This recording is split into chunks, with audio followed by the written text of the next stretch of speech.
Jordan Redmond from District 3 in Kootenai County.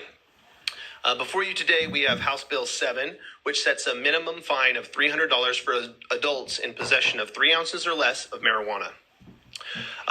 Children under 18 are excluded from this bill. The reason for this bill is to set a minimum standard fine because we've seen so many different fines throughout the state.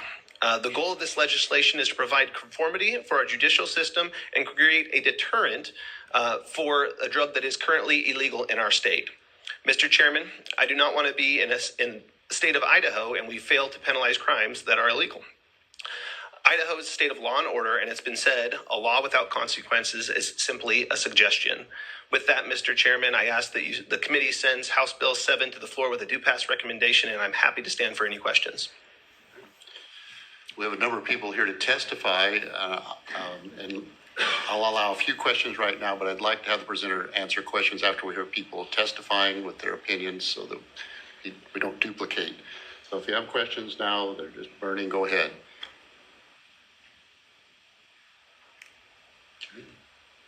All right, Representative, we'll have you back up after the testimony. For those testifying, you have 3 minutes again to testify. This could be a bit of emotional. I've had some very emotional phone calls on this issue, phone messages left of the night with not very nice words. And we have almost exactly the same for and against to testify. So I'll try to even those out as we go through. And here we go. Joseph Evans.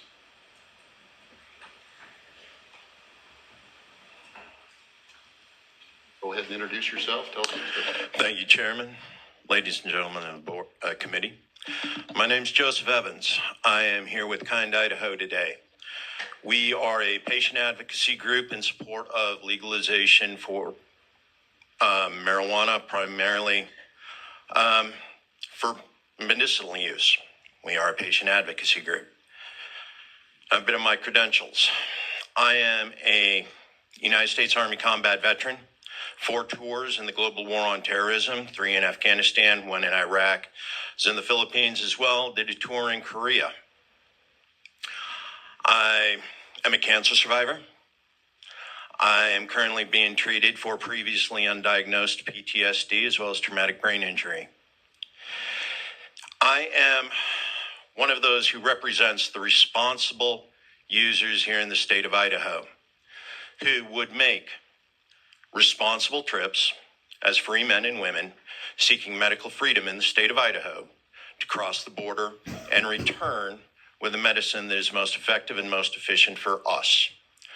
What this fine represents to us is a penalty for doing our best to manage self-care under a situation while we are going through the process of legalizing the appropriate medicine here in the state of Idaho.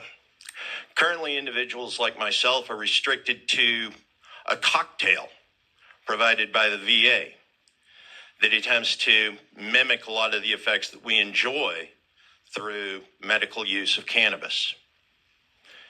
We'd have to go back to that. Mind you, this is a cocktail that's supplied by the same individuals who provide the mRNA vaccine for COVID. These are the individuals who continue to provide poison to our children through various vaccines. This is what we are restricted to if we are not allowed access. Now, Representative Bruce did bring up some valid points. Why is there a law that is not universally effective in the state of Idaho? We see counties where it is effectively decriminalized because it's not prosecuted. We see counties where it is over-prosecuted. I don't think that the $300 minimum fine is the appropriate way to go with this particular statute. I believe we can do better by our veterans, by our homeless, by our survivors of sexual trauma, by our survivors of PTSD, by making sure that the judges continue to have the flexibility to dispense with these cases under special circumstances. Thank you for your time. Thank you. Any questions of the presenter or the keep saying presenter of the testifier. Thank you, Chairman. Thank you for your service. Mr. Chairman, Oh, we have a question. I just want to thank you for your service. Thank you, Representative Scott.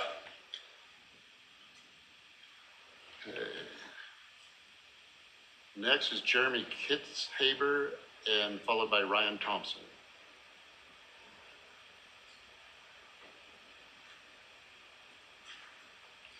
My name is Jeremy Kitzhaber. I'm from District 15 in Ada County. I'm a veteran, disabled veteran with stage 4 incurable service-connected cancer.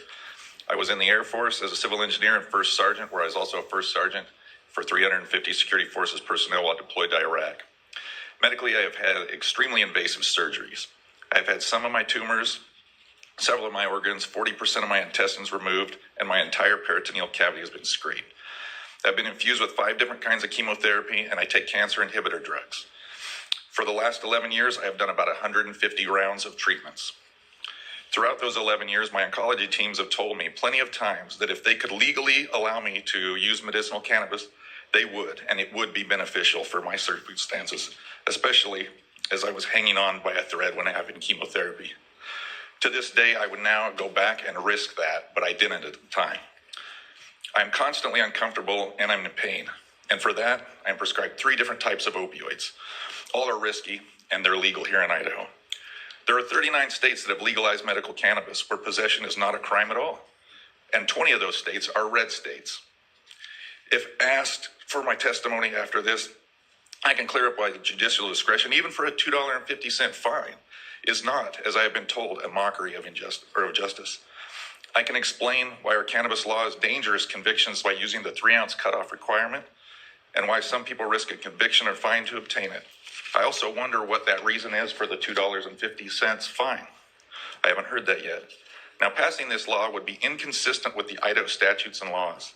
I'm about to give you some examples from the 89 chapters I looked at under the Crimes and Punishment Title 18. If House Bill 7 is passed, it would be disproportionate to all other misdemeanors in the state of Idaho, and it would single out this one specific crime. There is no other minimum fine I could find for a misdemeanor in the state of Idaho under these statutes. A committee member did tell me that this statute is missing from the current, minimum fine is missing. But actually, every misdemeanor is also missing a baseline, not just this one. Here are just a few misdemeanor conviction examples that I have had the same language of looking at, and it's equivalent to prior to House Bill 7 having the adjustment. To be in an actual physical control of a motor vehicle under the influence of a drug or alcohol, an intoxicating substance, it's a misdemeanor. The fine is amount not to exceed $1,000. Child abandonment, a fine not to exceed $500. An assault, not to exceed $1,000. Domestic violence for both battery, if they didn't have to go to the hospital right away, not to exceed $1,000. Indecent exposure, misdemeanor, not to exceed $1,000. Stalking, 2nd degree, not to exceed $1,000. I ask that please do not make this law the only law in Idaho where a minimum fine would be imposed. There is no other law in Idaho for a misdemeanor right now that results in a minimum fine whatsoever. Thank you. Thank you. Any questions of the presenter? Yep. Representative Rubel. Thank you, Mr. Chairman. I actually have a couple questions for Sergeant Kitzhaber. I'll just consolidate them into one. One, I guess I'd like to hear the difference in risk and benefit for you between the legal painkillers that you've been prescribed in terms of opioids versus the medical cannabis. And I guess I'm also curious as to feedback you've received from other veterans in similar circumstances to yours. Go ahead and speak through the chair. Sorry. So with my bowel resections and all my scar tissue, I am prescribed opioids. They do cause bowel obstructions. I've been hospitalized 4 times now for bowel obstructions. I've had bowel matting. I have to take stool softeners every time I take opioids just to hope that works and doesn't cause a bowel obstruction.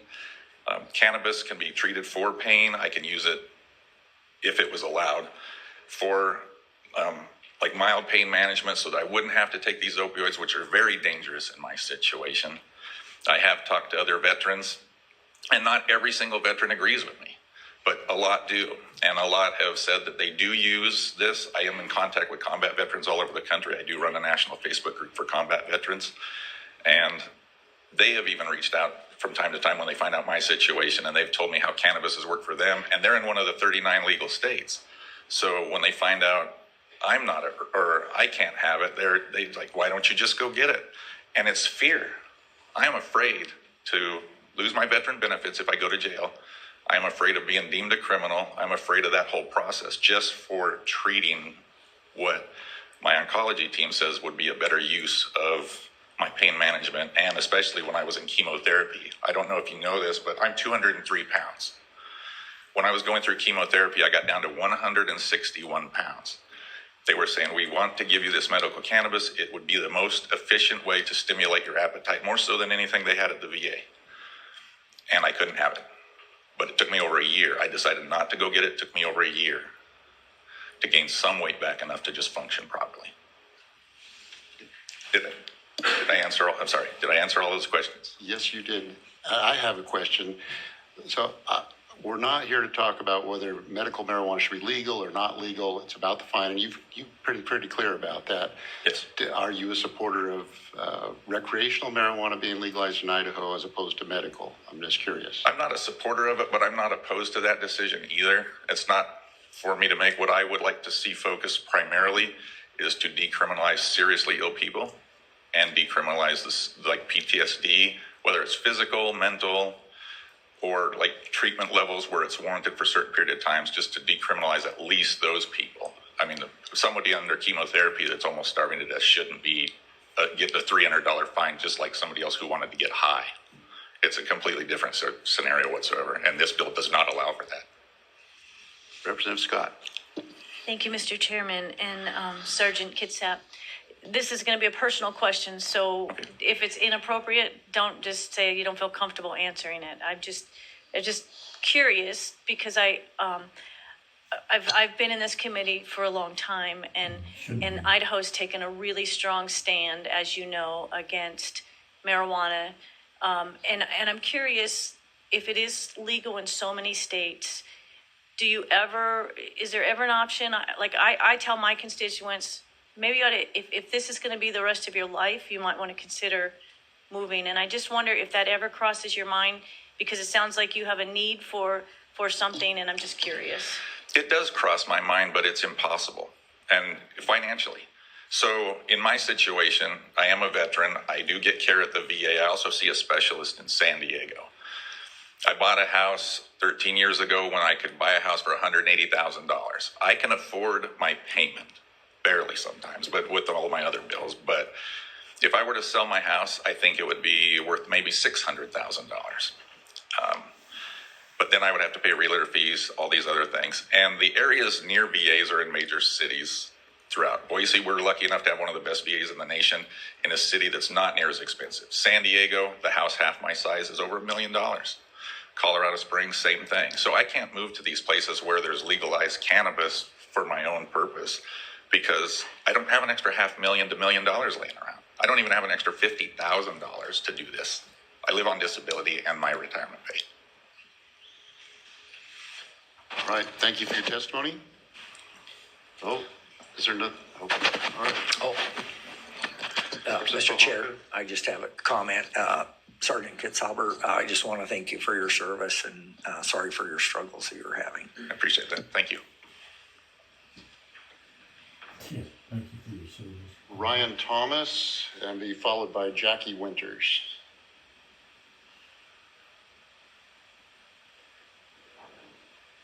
Introduce yourself and tell us what you think. Yeah, thank you, Chair and Committee, for the time to speak today. I'm Ryan Thompson. I'm the Executive Director for the State Party, GOP. I'm actually from Meridian, so I'm right down the road. So I wanted to report on our winter meeting that we just had, the 3rd and the 4th in January. So in that meeting, they had a resolution that they put forward that they approved overwhelmingly from the State Central Committee. It was titled "A Resolution to Support Uniform Penalty for Drugs Harmful to Idaho Youth." It mirrors a lot of everything that's in this bill that you guys are talking about right now, and I'm here just to report that it was passed overwhelmingly by all the state committee members at the meeting. So Wow, Dorothy I'm was now impressed. able to be here, so I'm That's speaking why on her behalf, and I hope Republican I'll be Party here to has lost its answer way any in questions you guys Idaho. may have. Any questions? Thank you for your testimony. Thank you. Yeah.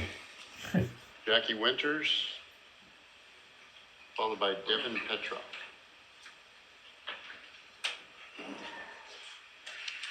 Hello, Good morning. Good afternoon. thank you. My name's Jackie Winters. I'm a native of Boise, and I represent myself in Kind Idaho Advocacy. All my costs are out of pocket. I made $8,000 last year, and I'm below poverty level. I think that $300 fine is not fair. I am disabled. I have complex post-traumatic stress disorder from an auto accident that I received in 1990 when my 2.5-year-old and I were crushed under a semi-truck. I had most of my body. It was broken, and my daughter died. I was left with a traumatic brain injury that is permanent, and I suffer greatly from arthritis now. I use cannabis as medicine to help me. It rejuvenates my brain cells. It helps me with my mood swings. It also helps greatly with depression, sleep, anxiety, and pain. I had a steering wheel go through my chest. I am on 6 of the 12 medications that have been prescribed to me because of the cost incurred. Sometimes if the pharmacy's out of the medications, they just don't give it to you, and then I have horrible withdrawals. I am choosing not to be addicted to opiates in Idaho. Please consider a sliding fee of any, difference besides the $300 mandated. Make the fee fit the crime. I had a lot more, but I marked it out because I didn't think I could talk that fast. You did very well. Thank you so much. I'm so grateful I'm here today. Thank you so much. Is there any questions? Let's see, or do we have questions? No, thank you, and you're welcome in my committee anytime. Thank you. Devin Petroff. What a sad story that Devin is. Petroff here. Really sad. No? 1, 2, 3. All right. John Padabi, and I may have mispronounced your name. John Padabi.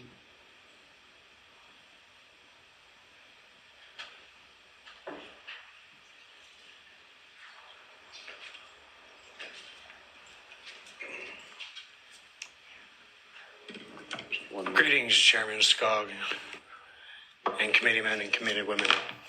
My name is John Hold on just a Basabi. moment. I have to work That's this computer. Basabi with a B. Thank you. My apologies for the Basque last name. All right. Hold on. Now we're ready. Excuse me. Go ahead. I brought you guys something to pass around. Thought it might be funny. I brought you a Scooby snack. Oh, excuse me, sir. It's just a Scooby snack. All right. I prefer that you go through our page. My apologies. Paige, would you get that item and bring that to me, please? I'm not familiar with the custom, so my apologies for the lack of decorum. What is addiction to everybody? Why is the cost for exemplary punitive damages too high to society for them to abstain or to sustain an adequate lifestyle for growth for Idaho? I do not support the fines being high or existing at all. I think that for lack of, it seems like almost a cruel joke just because it is high for lack of a,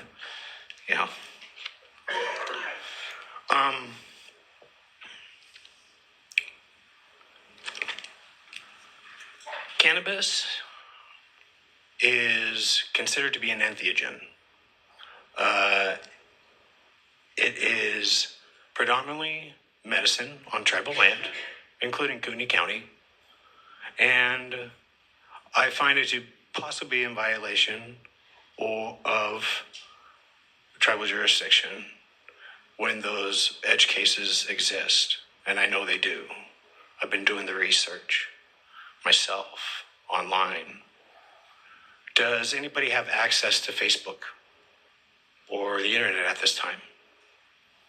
If so, I do invite you to go and Google Educate and Legalize Idaho on Facebook and look at their feeds and see what your constituents are engaging in.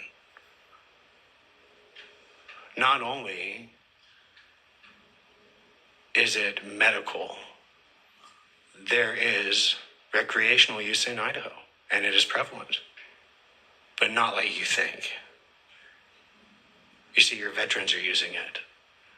They're not able to afford regular medications, but they can afford that one if they abstain from alcohol in the first place. I'm trying to figure out what the difference is between dope and dopamine, because I think we do have a societal issue where drugs are not identified or defined correctly, and they need to be in statute. Title 23, Chapter 5, the Alcoholic Beverages, Permits and Licenses, Sacramental Wine, a minister does have the capability. I'm running out of time. But I see no difference between Sacramento alcohol or Sacramento cannabis when the dopamine response and the data we see is the same. Thank you. Thank you. Any questions from committee members? No questions. Thank you for your testimony. Daniel Murphy.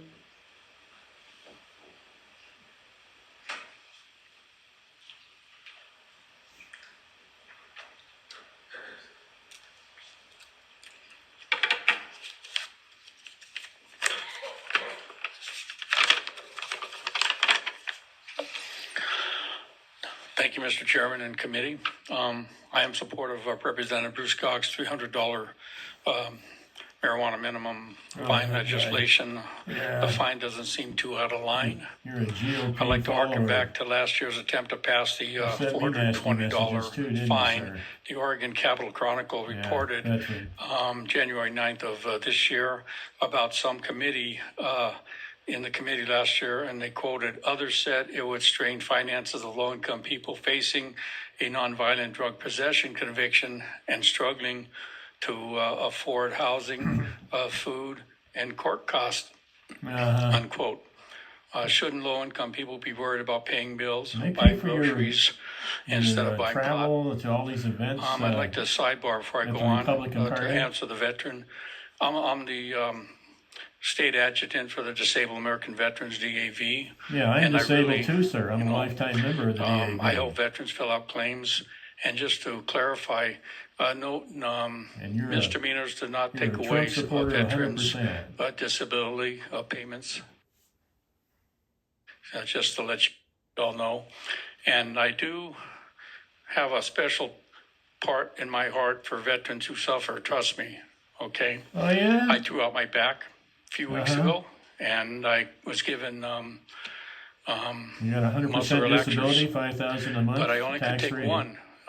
I used the heating pad for the I get duration. $173 a month Okay, for my to hearing continue. loss of 1965 or 60. I would like to bring to the committee's attention, Elton John is someone who has been around illicit drugs during his spectacular music career.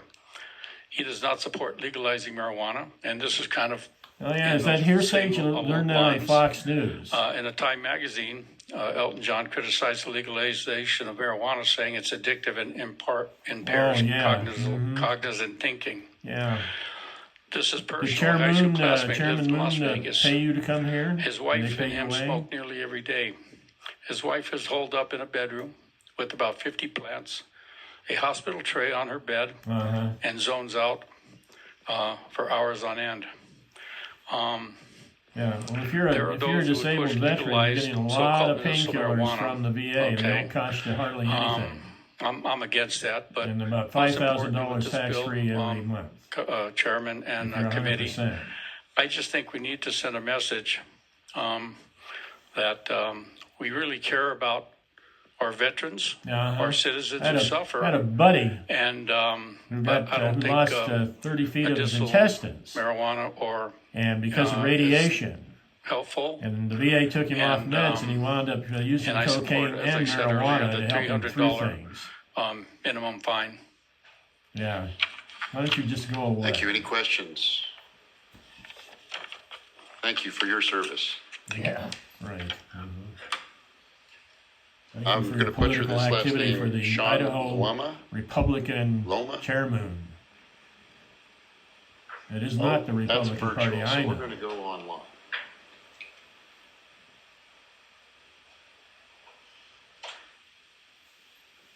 You said, that guy said he was gonna follow me around everywhere because he said I wasn't a Vietnam era veteran. You know, he's really quite tainted. The Vietnam War was from 1955 to 1975. Oh,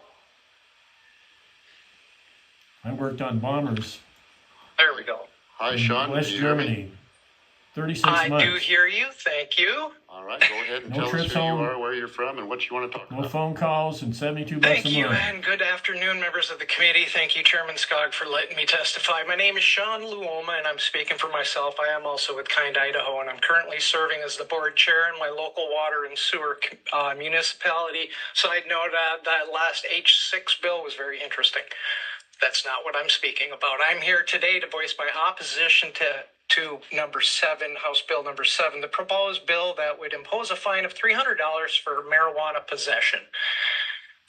As someone living on a fixed income due to my disability, this fine represents not just a financial burden, but an act of state violence against those who cannot afford such penalties. Having spent over 3 decades in aviation maintenance, progressing from aircraft cleaner, lead, insurance, quality assurance, engineering responsibilities, I've been subject to random drug testing throughout my career. I've never failed a drug test, and I do not consume alcohol. This experience underscores my point that responsible individuals can manage substance use in a way that does not compromise public safety or professional integrity. The proposed fine undermines medical freedom in Idaho. It forces individuals, especially those in pain management, into a corner where they must rely solely on pharmaceuticals from companies that have not always had our best interest at heart, as seen with the mRNA vaccine mandates. This bill would further restrict the right to try different medical treatments, potentially leading to less judicial discretion in sentencing for minor offenses. In my community, where the average age is 63 years old, I frequently hear of neighbors being abruptly taken off their pain medications, leaving them with few alternatives. I myself am on hydrocodone. Cannabis for many offers relief where conventional medicine fails or is no longer available. In my community, personal use of cannabis should not be criminalized with such punitive fines. We are all just trying to live our lives, and making them harder with such legislation does not serve the public good, especially in a community where many are on fixed income or facing health challenges. I urge this committee to consider the broader implications of Bill 7 on the lives of ordinary Idahoans, support our community by not passing this bill, which would only add to our struggles rather than alleviate them. Life is hard enough without additional burdens from the state. I thank you for your time, and I'm open to any questions. Sean, Chairman Skog here. I do have a question. Would you tell us what Kind Idaho is? Not everyone's familiar with that. Kind Idaho is a patient advocacy organization. We are trying to decriminalize drugs and formulate proper legislation for our legislators, law enforcement, judges, judicial, and such. Thank you for that. Any questions from the committee? Begin focus. Thank you for taking time. Take care. Thank you. Have a good day, everybody. Scott's first. Fred Birnbaum will be followed by Grace Hallett.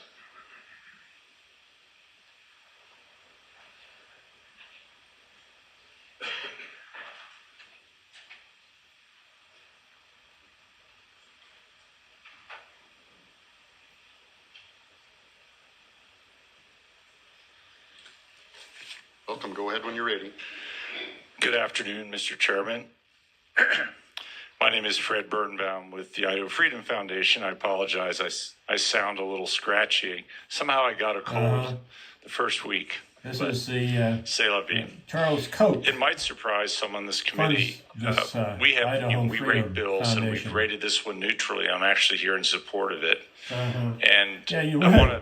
It's sort of interesting as I listen to the testimony, and some of it's very Charles compelling. Koch. I mean, we all feel terrible for what ALEC Sergeant organization. Kitzhaber has been through. But I Google think we should return in part American to the four Legislative corners of Exchange this bill. Council, Idaho, and see who And what members this bill are. is, it's a clarification. And that's who funds So, this bunch. There's a legitimate Ron Nagin debate on to it. be had about the appropriateness of medical marijuana or not.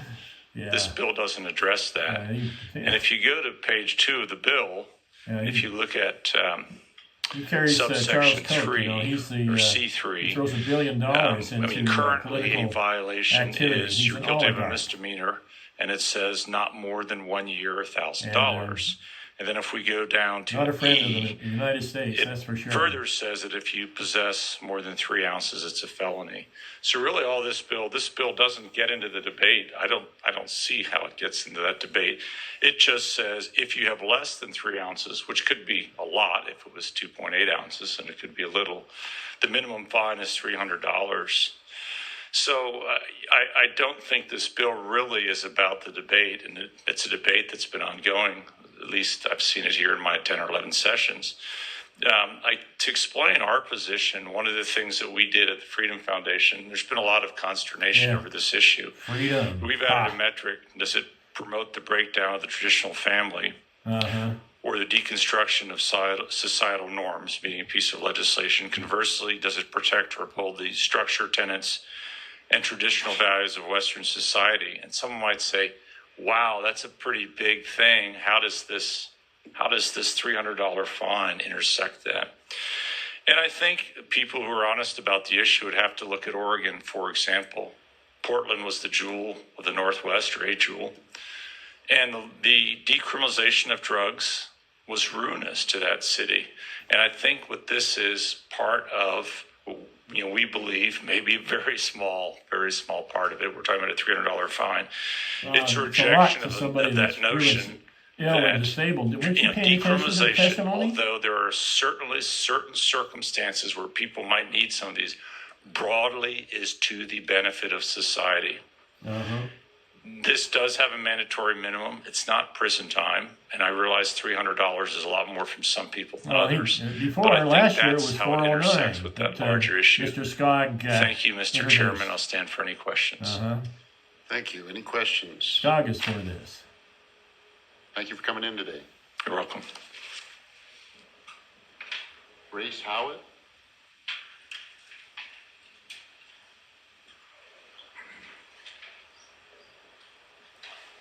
When you're ready. Mr. Chairman, members of the committee, my name is Grace Howitt, and I serve as a policy analyst at Idaho Family Policy Center. We support House Bill 7, and we thank the sponsors for bringing this bill forward. Yeah, naturally. The Christian You were political also tradition distinguishes in favor between of sins, the which are the proper library jurisdiction bill. of individuals, families, and churches, $250 and crimes, bounty which are the proper on jurisdiction libraries if of the civil somebody government. finds The To Kill Bible a is clear that Mockingbird? marijuana drug use is a I sin. remember you.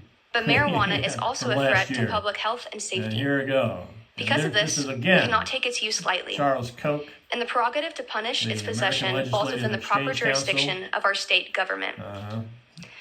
Some see marijuana use as a green victimless vest crime, sticks up but this pretty is not well. the case. Two examples include, number one, Colorado. Following the decision of Colorado voters to legalize recreational marijuana, the state's violent crime rate spiked. And similarly, in 2021, a peer-reviewed study found that Oregon experienced increases in property and violent crime after legalizing recreational marijuana. How much is Put simply, the collateral Copay, damage caused by drug use like marijuana creates real $100,000 a year or victims, something? and that quickly becomes a concern of the community. As one pastor has remarked, when a man traveling on a passenger cruise ship blows a hole in his stateroom, it rightfully becomes the business of everyone else on board. That is why this legislation is so important. Establishing a mandatory minimum fine for personal use amounts of marijuana will deter the use of the drug and show how seriously the Gem State takes this issue. With this in mind, I ask you to protect public health and safety by voting to send House Bill 7 to the floor with the do pass recommendation.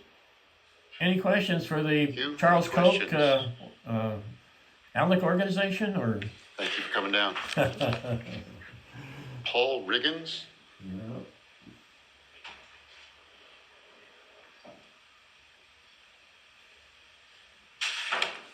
Go ahead when you're ready. Good afternoon, Chairman Skog and good members of the committee. My name is Paul Riggins. I live in Marsing, District 23. I'm a criminal defense lawyer in my 30th year of practicing law. I am the current vice president of the Idaho Association of Criminal Defense Lawyers, or IACTL, and I chair our legislative committee. I'm here today to urge you to oppose House Bill 7 on several grounds. I could talk about this topic for hours, but I have 2.5 minutes, so here we go. First of all, mandatory minimums do not deter or reduce crime. We know that because there's been many studies across the nation. Studies have shown that mandatory minimums are purely punitive. They do not deter crime. Idaho is already harsh on marijuana. It's punishable by up to a year in jail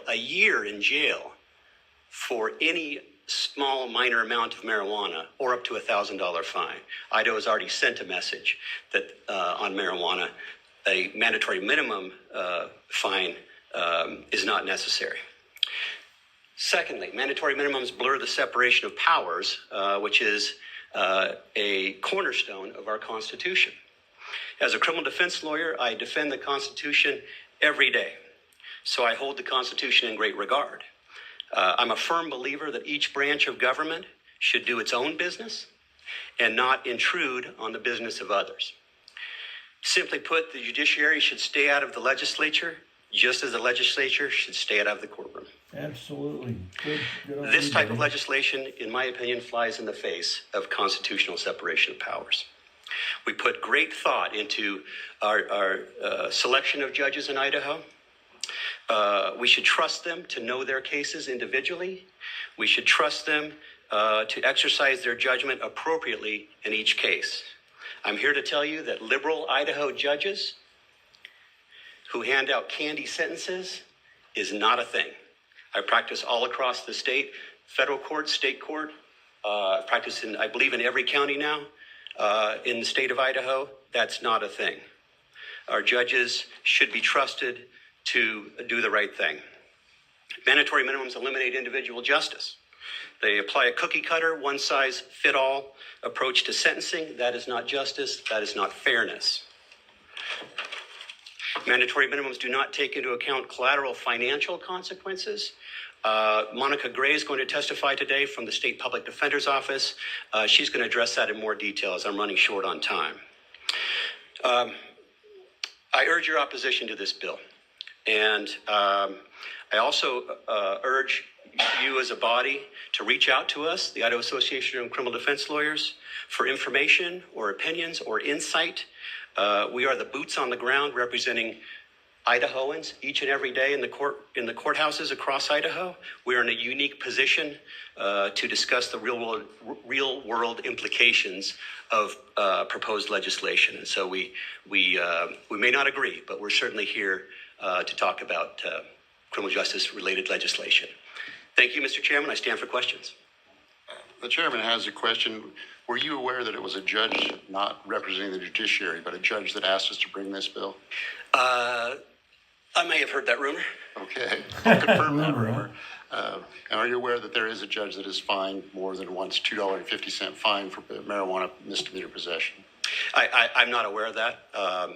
I guess, Scott, may I respond further? You're the Mr. guy Chairman? that brought this forward. Mr. Chairman, You did it last year with 409 or 420. That was 420. I don't know, frankly, why a judge would say, I need you to impose a mandatory minimum fine when that judge can impose whatever fine they see appropriate. If their concern is with other judges and how they do things, well, every judge is going to be a little bit different. But we have a judicial selection process in Idaho that's very thorough, and people are thoroughly vetted. And again, there are liberal justices in Idaho. That's a myth. That does not happen. I'm here to tell you. The public defender, state public defender's office will tell you the same.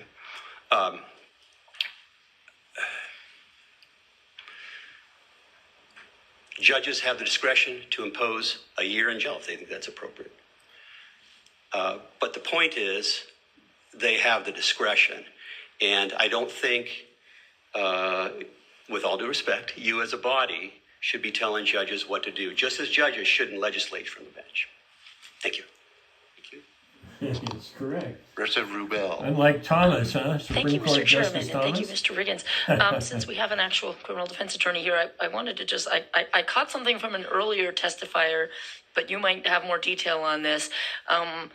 In terms of some of the offenses that do not have a $300 minimum, but that in fact leave in place that, 0 to 1,000 or 0, where a judge has the ability to just go anywhere from 0 on up. And I caught that stalking and domestic violence were on that list.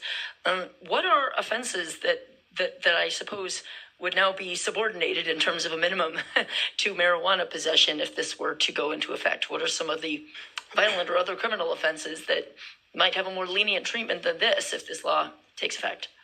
Chairman Skog, Representative Rubel, I'm not aware of any misdemeanors that have a minimum fine.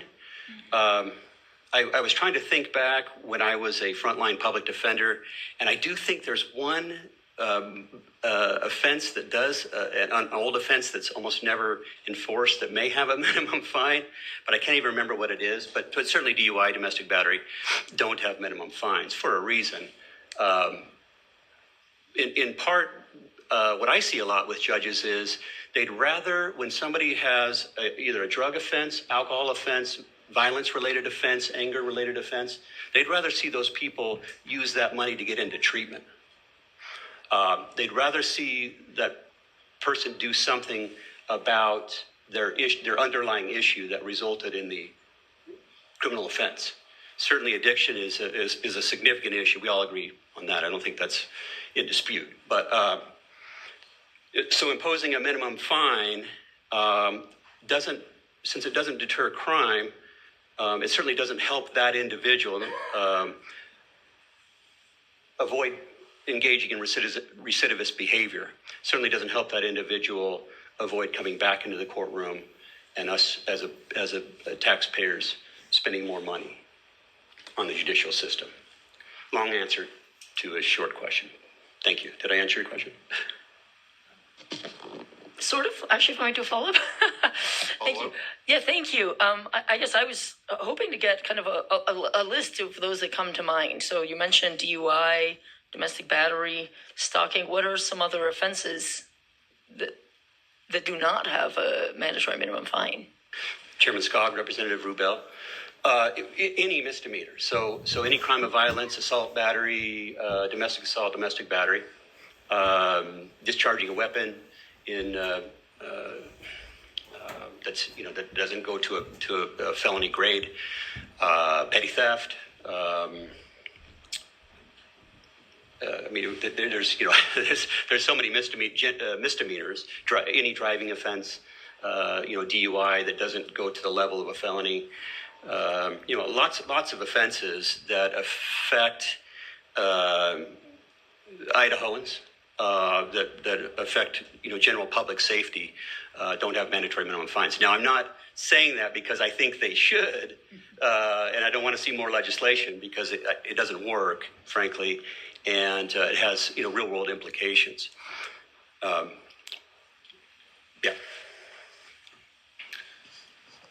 Representative Gannon.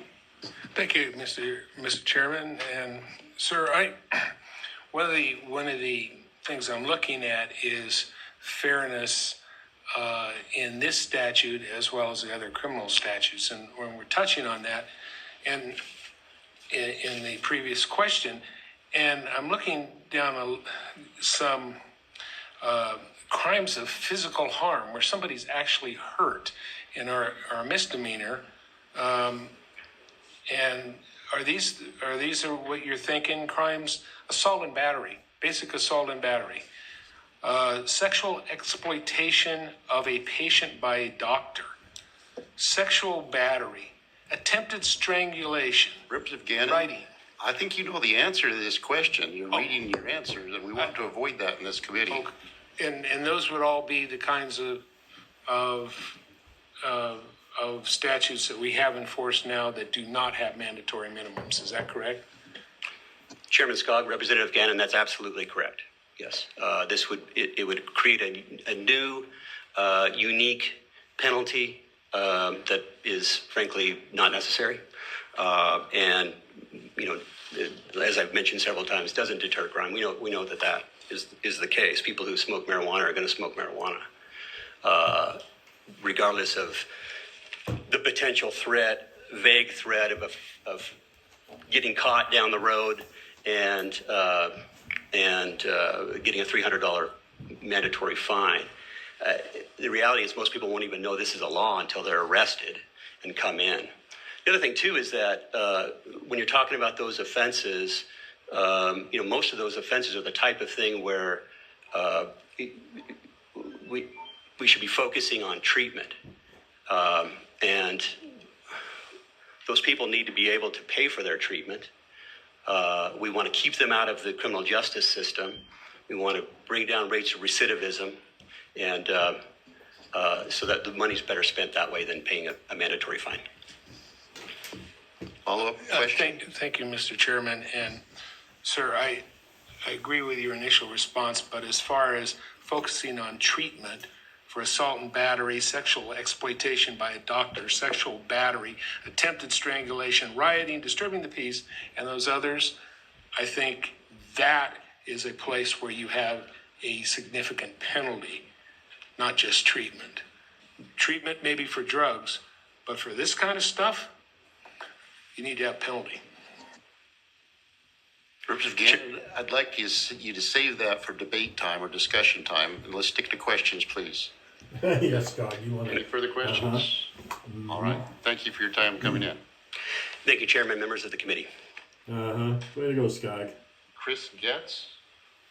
I remember Bill 420 that you introduced. Was it last year or the year before? Doing the same thing. Thank you, Mr. Chairman, members of the committee. Chris Getz, I'm the Colorado County Sheriff, and I'm representing today the Idaho Sheriff's Association in support of House Bill 7. This is, obviously, the Sheriff's Association has been anti-marijuana legalization for many years. We continue to push that direction. More job security, we believe all this does is set a floor and is a deterrent to those that come from other states that want to bring marijuana into our state and sell it to our citizens, and our citizens want to use it. We oppose any marijuana. This just furthers our position. And with that, I would stand for any questions, Mr. Chairman. Any questions? Idaho has the highest incarceration rate of women in the United States. Thank you, Mr. Chairman. Thank you. Would it be Sheriff Gates? Getz, yes. Getz? Okay. Thinking of Matt. So with some of the testimony that we've heard today, it's interesting. My mind's kind of been racing on how some of my work. I'm curious. I know that police have the ability to go fishing, I think, with a P. Certainly my heart, there's a compelling thought for those who are suffering from traumatic injury, et cetera. How honestly do the police treat? Do we sit at the border and watch Idahoans? I'm actually being curious. I'm not. I mean, people are trying to use it medically, and I actually don't believe I support medical marijuana. But I also don't know that I want to go fishing for those who don't have it. How do we target people that are like our citizens? I'm curious. Mr. Chairman, Representative Ehart, I'm not a border. I'm a border county with Montana, but there's really no easy way to get there from Clearwater County. But I am not aware of any sheriff or law enforcement that sits at the border and potentially looks for people coming from out of state with marijuana. Maybe a follow-up? Follow-up? Okay, so along those lines, I suppose if someone were on a list, and I don't know exactly what I mean by that, but maybe a repeat offender, certainly maybe we would be looking for that. But as far as pretty much again, unless I guess there's a fishing expedition, we would pull people over for vehicle violations unless there was maybe something out, where there's a warrant for their arrest. I mean, in other words, if somebody's just driving in the car, generally there's going to have to be a violation they're committing to pull them over. Correct? Mr. Chairman, Representative, yes, absolutely. There's got to be probable cause for a traffic stop, reasonable suspicion for a traffic stop. They're not just pulling people over because they think they were at the marijuana store in Ontario. Okay. Representative Garner. Thank you, Chairman Skog and Sheriff. It came to my mind that if these individuals can't pay the $300 fine, are they incarcerated? Mr. Chairman, Representative, that'd be 100% for the judge. What the judge does with somebody that doesn't pay their fine, they could be, but I know the courts are generally very lenient with payment plans. That if it's even $5 or $10 a month, I'm aware of payment plans along those lines with the courts. Thank you, Representative Hill. Mr. Chairman, I have a question for Mr. Getz. First, I'll make a statement about I have been around the police and I speak to them and they see marijuana as a gateway drug, and I believe that. People will debate that. My nephew died of a fentanyl overdose, but he started marijuana, and that seems to be the pattern.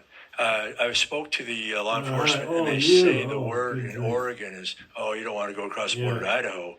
You'll get hammered. The penalties are such. So we hear that this doesn't make a difference, but you talk to the police and they say from the criminals on the street, they say otherwise. So what do you have to say about that?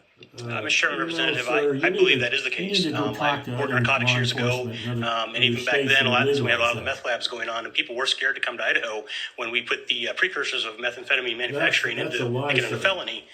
We had people, our meth lab numbers went to almost zero and I believe because of that deterrent, that made it a felony just at the precursors for a drug. So I do believe that a deterrent does work.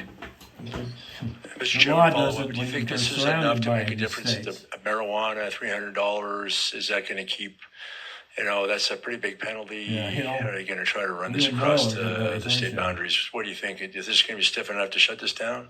Mr. Chairman, Representative, probably not, honestly. Well, then why do? And Mr. Chairman, there was a question about, is there any misdemeanors at minimum fines? And I know there is one, in fact. That is school bus passing violation. Second offense is a $600 minimum fine for school bus passing. So I was involved with that bill last year. So. Yeah, that's 14-year-olds minimum. And minimum what? Representative Pahanka. Minimum sentence for 14-year-olds. Sheriff Getz, when your deputies end up pulling someone over on a traffic stop, let's say they don't stop at a stop sign and come across marijuana, on average, how many ounces do you think, when the deputy finds marijuana, just out of curiosity, how many ounces do you think they're coming across? Mr. Chairman, Representative, it's a small amount, generally it's way less than 3 ounces. And what we're seeing now, honestly, 1 ounce is we are seeing it 27 from cigarettes. states that have made it 3 not ounces illegal. is a 3-pack. And they're coming in the bags. We know exactly how much they weigh because they're coming in a commercial package. So, thank you. I did my homework, sir. Sheriff, I have a question for your county, for others that you're aware of. I don't If smoke you the find crack. that smaller amount of marijuana, are your officers and deputies just issuing citations, or are they hooking people up and taking them to jail? Mr. Chairman, we issue citations. Thank you.